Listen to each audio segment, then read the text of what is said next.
ليفربول انتصر على نيوكاسل في الدقيقة 99 بهدف أحرزه أرني سلوت.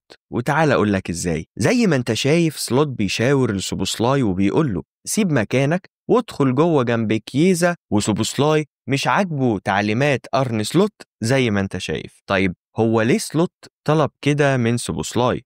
لأن ببساطة خط دفاع نيوكاسل فيه 4 لعيبة، فكان الهدف إن ليفربول يعمل زيادة عددية ب5 لعيبة علشان يخلق تفوق عددي ويخلي دفاع نيوكاسل يتساقط زي قطع الدومينو ورا بعض. مع استلام برادلي الكورة على اللاين تم سحب هال الباك الشمال، ومع استلام صلاح بعد كده سحب بر، ومع استلام كيزا سحب مليك تياو، علشان يبقى المشهد الأخير سوبوسلاي وريونجوما على ليفرامينتو لوحده، ويطلع كلام أرني سلوت صح، ويبقى هو اللي كتب سيناريو وحوار وأخرج لقطة الهدف. وبالفعل يعمل سوبوسلاي دوره ويسحب ليفرامينتو وينهي ليفربول الهجمة اللي ابتداها من عند برادلي على أقصى الجانب اليمين عن طريق ريونجوما في أقصى الطرف الشمال. ما تنساش تعمل الفولو واللايك والسبسكرايب.